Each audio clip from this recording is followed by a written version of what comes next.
The drunk man she saved on the street turned out to be the billionaire CEO who owns half the city. Hello everyone. Before we start today's story, I have a small request. Please subscribe and turn on the notification bell so you never miss a new video on our channel. Your support means a lot to us. Where are you watching from? Leave your city or country in the comments below. Thank you very much. Now, let's get back to the story. Snow fell thick over the empty streets of Brooklyn, turning everything into shades of silver and silence. Lily Hayes tightened her coat around her and quickened her steps home. The last subway had left an hour ago, and the cold cut through her thin gloves like glass. She was halfway across the block when she noticed him. A man in a dark suit collapsed against a lamppost, head bowed, breath fogging the air. For a moment, she just stared. He looked expensive even in ruin. The tailored coat, the gold cufflink half buried in snow. She frowned, muttering under her breath, "New York men and their whiskey." Then she turned to leave. But 10 steps later, guilt clawed back at her chest. The temperature had dropped below freezing. If she walked away now, he might not wake up again. She sighed, turning around and trudging back. "I should leave you out here to freeze," she grumbled, hooking her arms under his and struggling to lift him. The man groaned softly, eyes half open. "Where am I?" "Still alive, unfortunately," she puffed, dragging him down the street toward her apartment building. "Come on, stranger. You're too heavy for me to feel charitable much longer." By the time they reached her building, a worn brownstone with flickering lights and a leaky roof, she was sweating through her sweater. She kicked the elevator door in frustration when it stalled, then half-carried, half-dragged him up 2 flights of stairs.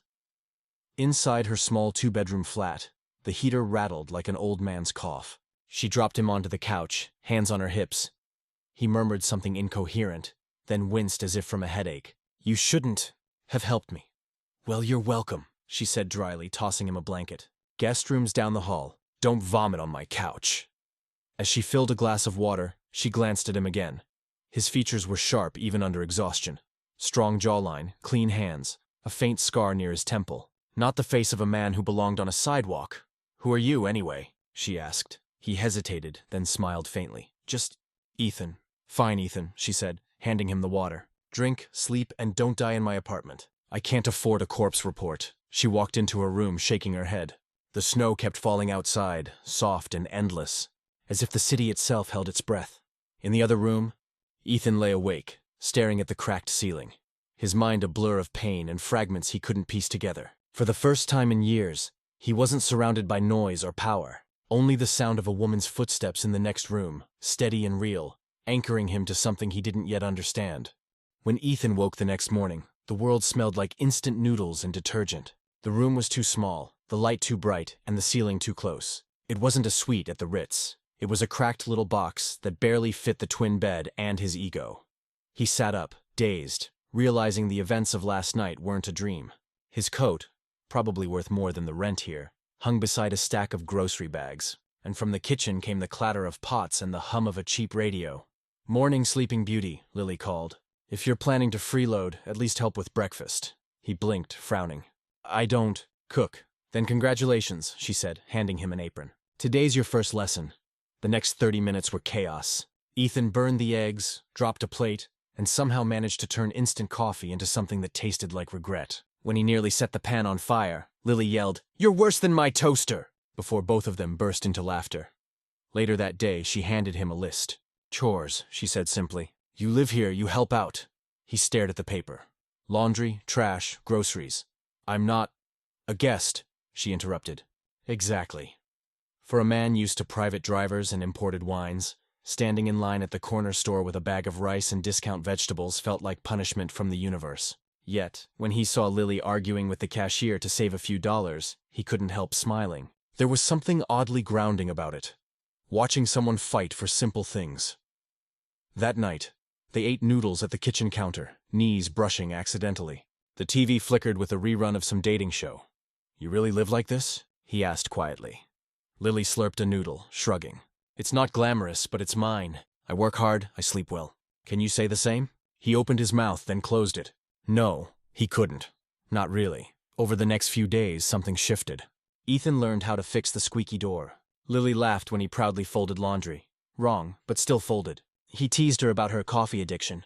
She teased him about being hopelessly dramatic. Sometimes, when she wasn't looking, He'd watch her hum while cooking, hair tied messily, sleeves rolled up. She made ordinary things look like peace, and sometimes, late at night, when she'd already gone to bed, Ethan sat by the small window with a borrowed blanket, listening to the distant sound of traffic and wind. He didn't understand why he stayed. Maybe because here, for the first time in years, no one wanted anything from him. Just a man learning how to be human again. As the snow melted outside, the apartment didn't feel so small anymore. For Ethan Hale, the man who once owned half the city, this tiny home, with its flickering lights and stubborn host, had begun to feel dangerously close to something he'd forgotten existed. Home. 2 months passed like a quiet blur of winter light and soft laughter. The man who once couldn't boil water now made a decent breakfast. The man who once wore designer suits now folded his sleeves and carried groceries. Lily had stopped asking who he really was. She'd come to believe that maybe it didn't matter. Until that morning. A black limousine stopped in front of the crumbling apartment building, the kind of car that didn't belong on this street. Its polished surface reflected the graffiti-covered walls, the broken lampposts, and the disbelief of the few neighbors watching from their windows. Ethan stepped outside just as a tall, silver-haired man emerged from the car. The man's coat was pressed, his expression taut with anger and relief. "Mr. Harrison," Ethan breathed. Harrison looked him over. The messy hair, the old jacket, the cheap sneakers. His jaw tightened. "God, Ethan, what the hell have you done to yourself?" he said, voice low but sharp. "Your father built Ward Financial with blood and sweat. You disappear for 2 months, and they nearly strip it clean." Lily froze in the doorway, groceries in her arms, the world spinning around her. "Ward Financial?" she whispered. "That's your company?" Ethan turned, guilt flickering in his eyes. "It was. But Harrison cut him off. No more hiding. It's time to come back. The board's waiting. They need their CEO." The word CEO landed like a slap. Lily blinked, unable to process. The man she'd cooked for, argued with, scolded for burning rice. That man wasn't a lost soul or a broken wanderer. He was the billionaire heir to one of the biggest banks in the country. The next hour felt like a dream slipping through her fingers. The car door opened. Ethan hesitated, glancing back at the small apartment. The unmade couch he slept on. The kitchen where they laughed.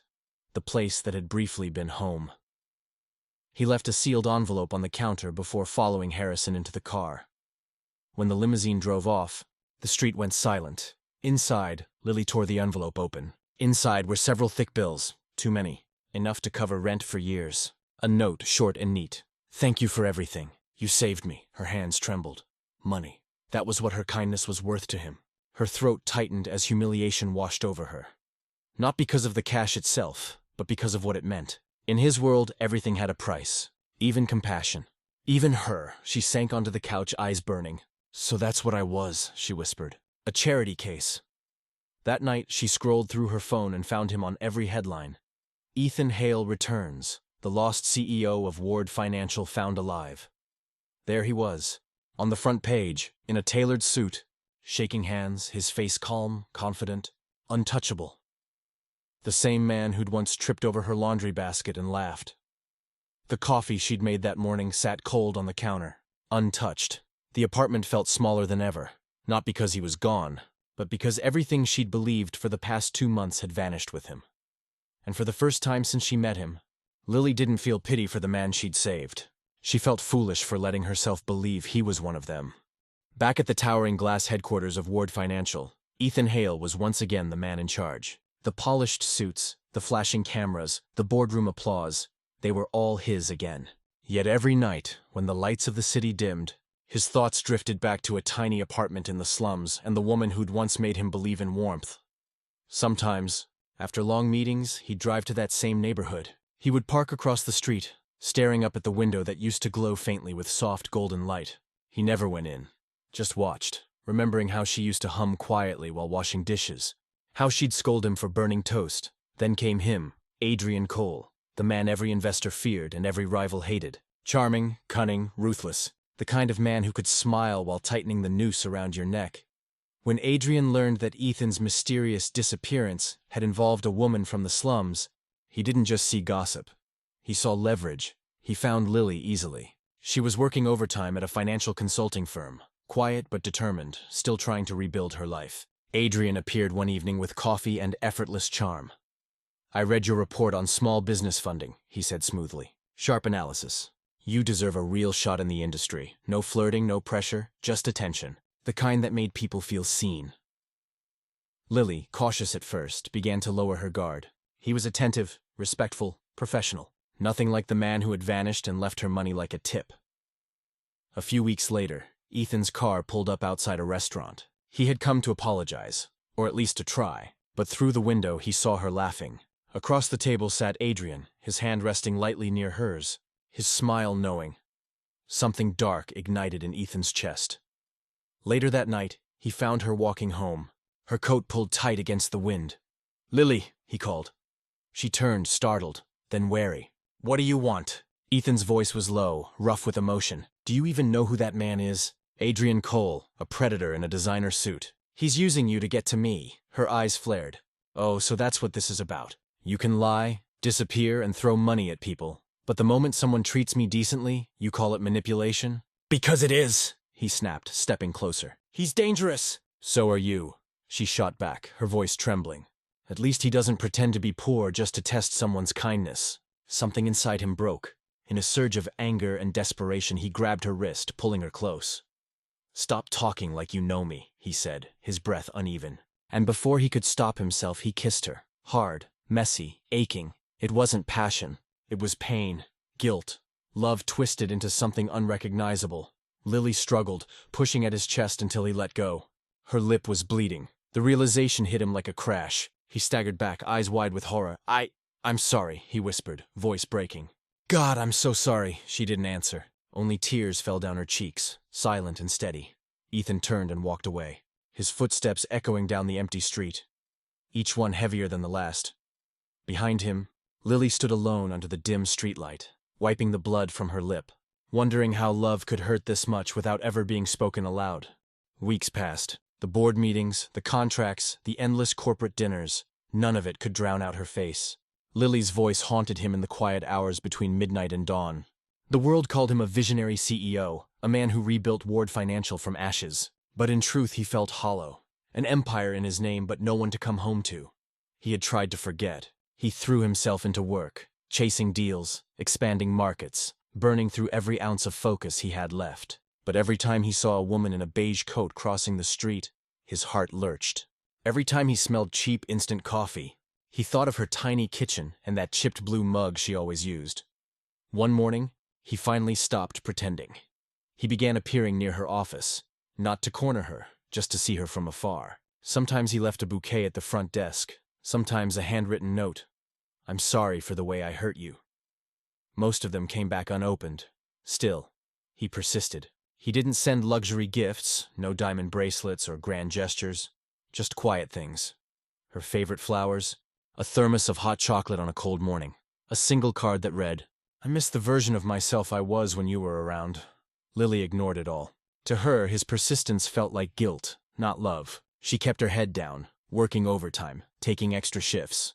The exhaustion piled up until even her reflection in the mirror looked like a stranger.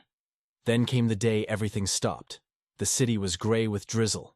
Lily had just finished a 12-hour shift and was walking across the street when the world began to tilt.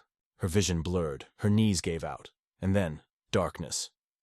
A car screeched nearby, and from the crowd one man broke through. "Lily!" Ethan's voice cracked as he caught her just before she hit the ground. Hours later, she woke up in a hospital room. The air smelled of antiseptic and rain. Ethan was sitting beside her bed, tie loosened, dark circles under his eyes. On the bedside table was a bowl of porridge and a folded newspaper. How long have I been here?" she whispered. 2 days, he said quietly. "You collapsed from exhaustion." She tried to sit up, but he gently placed a hand on her arm. "Don't. Just rest." She looked at him, really looked, and saw something she hadn't before. Not arrogance, not pity. Just a man who looked utterly broken, holding himself together with sheer will. "You don't have to do this," she murmured weakly. "You don't owe me anything." Ethan's jaw tightened. His eyes softened. "I know," he said, "but I need to, because somewhere along the way, I lost everything that mattered. And I won't lose the only person who ever made me feel human." Silence filled the room, fragile but warm.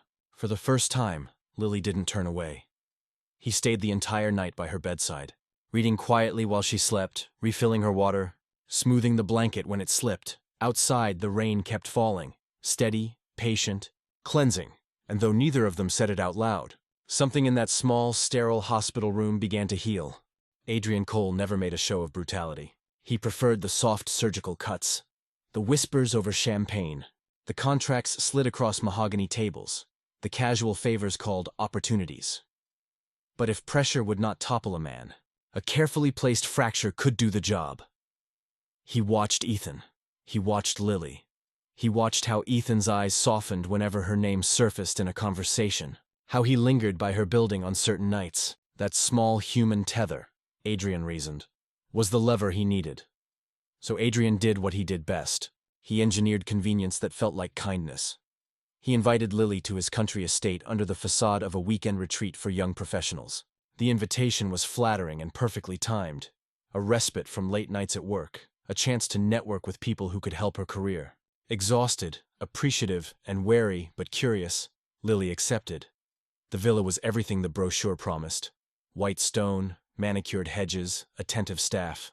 Adrian was the consummate host, gentle in conversation, respectful and solicitous. He never raised his voice. He made her tea.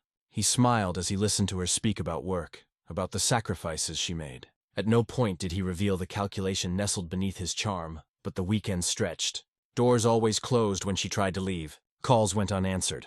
The staff's politeness carried the weight of instructions, and the charm of tea and small talk curdled into something confining. When she asked straightforwardly for a ride back to the city, Adrian's hands folded calmly. "You deserve rest," he said. "Stay a little longer, for safety's sake." She began to understand. It was not hospitality. It was containment. Back in the city, Adrian called Ethan.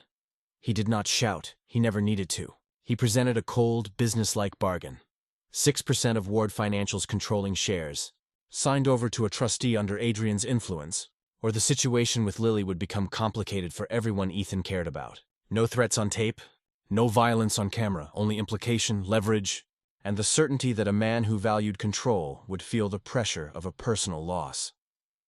Ethan's world narrowed to a single, impossible choice. In the sterile boardroom, the transfer documents sat like a guillotine. Sign, and protect the bank from a corporate coup, or refuse, and risk losing Lily in ways Adrian refused to promise otherwise. He spent a night pacing his office, the Penrose skyline beyond his window a jagged silhouette. He thought of his father's portrait in the hall, of promises whispered when the company was smaller and more innocent. He thought of the tiny kitchen where Lily burned toast and laughed at herself. The pen hovered above the page. The room tasted metallic with pressure. He almost wrote his name and then his phone buzzed. "We found her. She's safe." His uncle's voice was steady, strained with relief. The words unclenched something in Ethan. Not triumph, but clarity. At the next board meeting, Ethan did not sign. He rose, placed the unsigned papers on the table, and calmly presented evidence Adrian had thought buried. Financial trails, messages, the veiled inquiries that culminated in Lily's unannounced absence. He spoke with the kind of cold precision Adrian used on others, turning the predator's tactics into proof of malfeasance. Security escorted shocked men from their seats. The board voted. Adrian's influence fractured like a facade. The man who had smiled over tea now sat stripped of honor, his schemes exposed to daylight. Outside, as Ethan stepped into the sharp winter air, Lily was there, freed, still trembling, wrapped in a borrowed coat. He didn't rush to her with dramatic proclamations. Instead, he reached for her hand and held it like a promise. Adrian watched from a distance, the ruin of his plan reflected in the glass of the headquarters. He had gambled on a weakness and lost not only a strategic advantage, but the fragile illusion that he might win her heart by possession. In the end, power proved a poorer suitor than kindness, and Adrian found himself without either. The city had finally gone quiet after the storm. Both the one outside and the one that had torn through their lives. Ward Financial was safe again. Adrian Cole had fallen, his empire of deceit collapsing beneath the weight of his own ambition. But for Ethan, victory meant nothing without her. He stood outside the small apartment building, the same one that had once sheltered him when he was nothing but a broken man with no name, no purpose. The snow had melted, but the chill remained. He raised his hand to knock, hesitated, then lowered it again. When the door opened, Lily stood there, pale, calm, but her eyes still carried the shadow of everything that had happened. For a long moment, neither of them spoke. Finally, Ethan broke the silence. "I won't ask you to forgive me," he said quietly. "I only ask to start again. Not with money, not with promises, just with these hands, just as me." Lily looked at him. The man who had once slept on her couch, who had made her laugh, and who had also broken her heart. Part of her wanted to close the door, but another part, the one that still remembered his trembling hands when he fed her soup in the hospital, refused to. "Go home, Ethan," she said softly. "You've done enough." "I am home," he replied. "It just took me too long to realize where that was." She didn't answer, only turned away, but she didn't shut the door. Weeks passed. Lily went back to her routine. Work, the small apartment, the same quiet dinners alone. Yet sometimes when she passed by the park near her street, she thought of him. Of the night she'd dragged a drunk stranger out of the snow, not knowing he'd change her life forever. One afternoon, as golden leaves drifted across the pavement, she found herself there again. The same bench, the same lake, the same wind. And then she saw him. Ethan stood under the fading light, hands in his coat pockets waiting, not as the billionaire CEO of Ward Financial, but as the man she once saved. His hair was tousled by the wind, and his eyes softened when he saw her. Neither spoke. Words felt too small. He stepped closer and held out his hand. Not commanding, not pleading, simply waiting. For a heartbeat she hesitated. Then, slowly, she placed her hand into his. Warm. Familiar. Real. They stood like that as the sun began to sink, painting the lake in a wash of gold. "Maybe this time," Lily whispered. "I'll let you stay." Ethan smiled, the kind of smile that carried both regret and hope. "Then maybe this time," he said softly, "I'll deserve you."